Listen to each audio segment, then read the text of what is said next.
And here can come to you live from Uyo, the capital city of Akwa Ibom State, Nigeria. This is Spotlight Africa, brought to you by Spectrum Television and Planet Radio. Today on People Found in Darfur Mass Grave.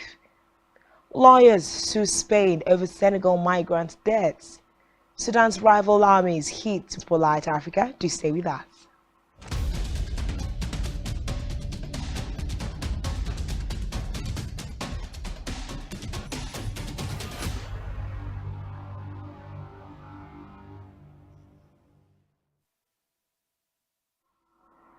Good evening and thanks for joining us. We begin Spotlight Africa with Iran's President Ibrahim Raisi, who is in Kenya for the start of a three-day African tour. Reports say it is the president's first visit to Africa after 10 years. Now, according to the report, Raisi will also be visiting Uganda and Zimbabwe. The Iranian press commercial opportunities.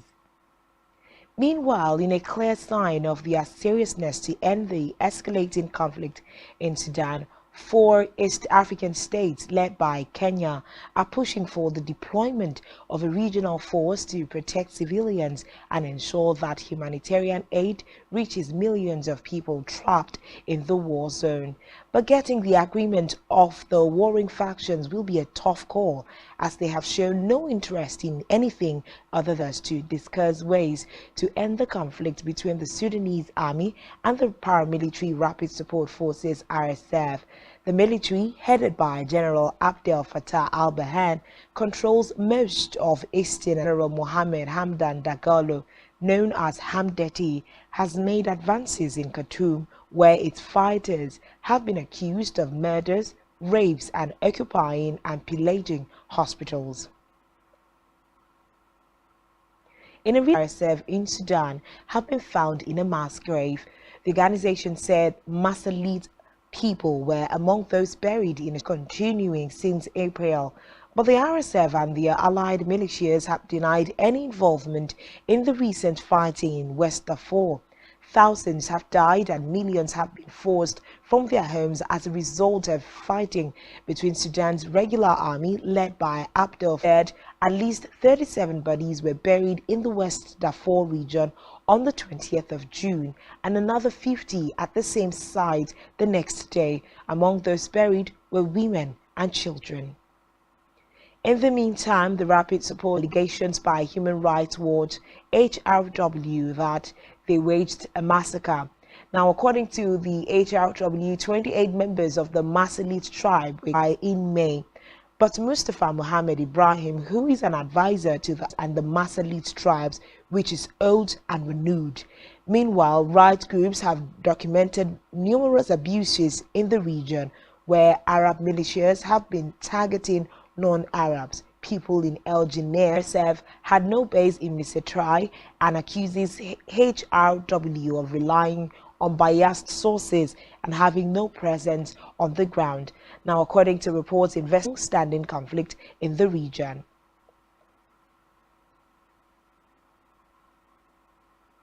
Meanwhile, British Government Minister Andrew Mitchell said the Sudanese army and paramilitaries of the Rapid Support Forces RSF had dragged their linked to each side in the fighting.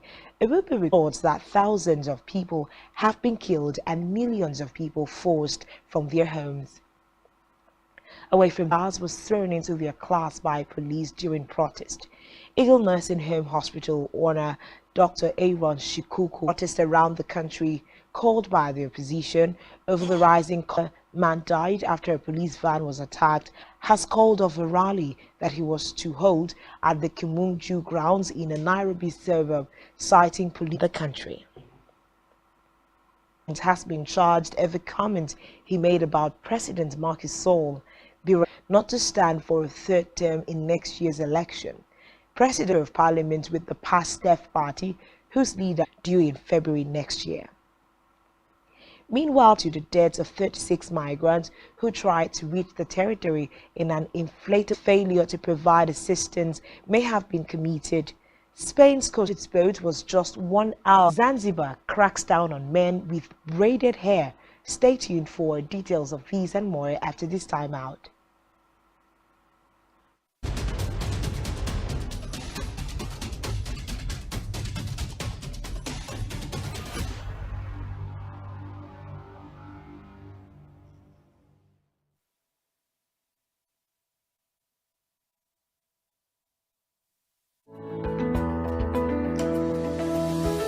business exists. Owns are pitched on a platform that gives you the added advantage over your competitors. For your desired return on investment and so much more, advertise on of 12733 Spectrum Television.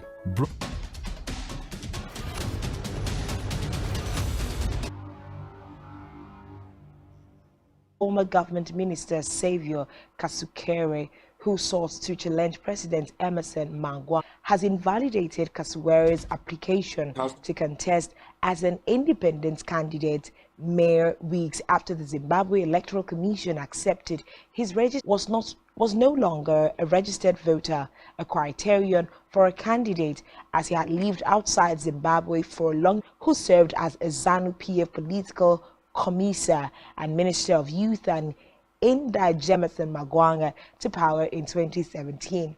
He returned briefly in 2018 but fled against refugee agency UNHCR has urged Ghana to halt the expulsion of refugees from Burkina Faso. UN reported from Ghana after fleeing there to escape violence in their homeland. The agency added that it was ready to provide more support to Ghana to address the needs of refugees. American curriculums that teach little about African history and culture, while what the school in Kenya taking a different approach to how children learn. They aim to mentor children to embrace who they are. Education of children, after a brief teaching stint at the University of Cambridge in the UK, saw her base her educational research on the African continent. In 2013, but slowly metamorphosed into a scholarship and mentorship program. Now, the focus on teaching African history, culture and literature school prize, putting them among the top 10 schools worldwide in the overcoming adversity category. Great initiative there for African education in Africa. Away from that, former Mozambican Finance Minister Manuel Shang has been handed over to the 2018. He denies any wrongdoing. According to the spokesman for South Africa's Justice and Correctional Services Ministry, Crispin Fiwe, he was handed over to the FBI on the 12th of July. Reports say he was in firms.